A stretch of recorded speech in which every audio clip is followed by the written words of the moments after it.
Shalom, praise the Lord.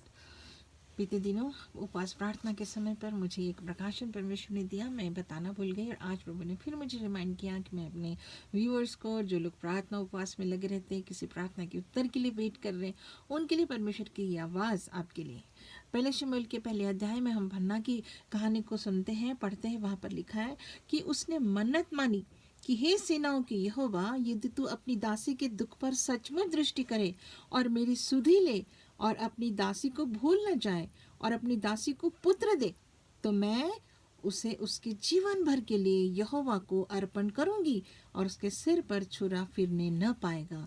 वो बहुत व्याकुल हुई मन में, और लिखा है वह मन में व्याकुल होकर यहोवा से प्रार्थना करने लगी, बिलक बिलक कर रोने लगी। हो सकता आज तक आपने बहुत आंसू बहाए हैं। ये आवाज़ आपके लिए है। परमेश्वर आपकी प्रार्थनाओं की कंडीशन के साथ इस उत्तर को लेकर के आया है, आज्ञा के साथ लेकर आए, क्योंकि परमेश्वर की आशीष जहाँ पर भी लिखी गई है बाइबल में, वहाँ कुछ न कुछ जरूर आज्ञा परमेश्वर की होती है। और यहाँ देखिए, हन्ना एक मन्नत को मानती है और वहाँ उस प्रकार लिखा है, ऐसी प्रार्थना जब वो कर रही थी तो एली जो याजक था उसका मुंह ताक रहा था और उसने सोचा ये क्यों बड़बड़ कर रही है, कुछ सुनाई तो दे नहीं रहा, कि क्यों मन ही मन परमेश्वर के से बातचीत कर रही थी।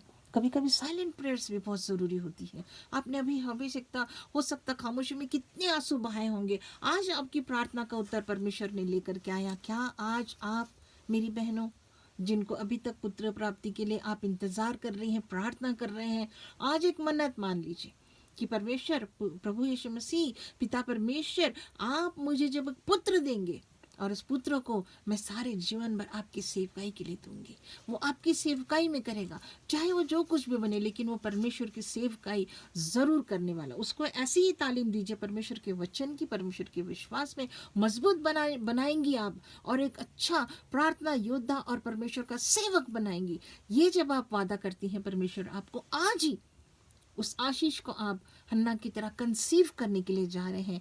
यहाँ लिखा है कि हन्ना मन्नीनम कह रही थी, होठ तो हिलते थे परंतु उसके शब्द सुनाई नहीं देते थे।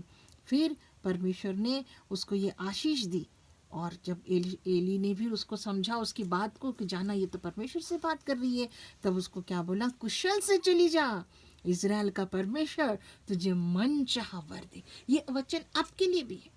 परमेश्वर कह रहा है, कुशल से चली जा मेरी बेटी, इज़राइल का परमेश्वर तुझे मन चाह वर दे। आमीन।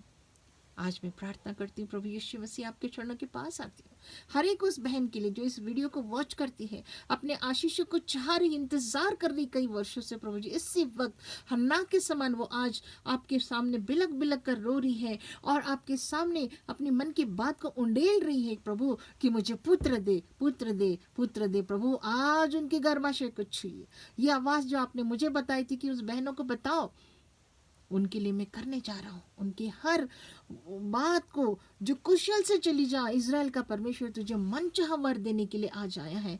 परमेश्वर, आप उनको छू लीजिए, छू लीजिए, छू लीजिए। उनका मनचाहा वर उनको दे दीजिए प्रभु जी, पुत्र की आशीष को दे दीजिए, ताकि वो आनंद में होकर के उस पुत्र को पाकर वो जो वादा उन्होंने मन्नत मानी उसको पूरा करें, और परमेश्वर आपकी आशीषों में बढ़ते जाए, बहुतों के लिए गवाही का कारण बने। मैं वादा करती हूँ, विश्वास करती हूँ कि प्रभु आप वादे के परमेश्वर है, प्रोफेसी के परमेश्वर, वाचाओं के परमेश्वर है। आज ये बात इस बहनों के लिए पूरी होने जा रही है।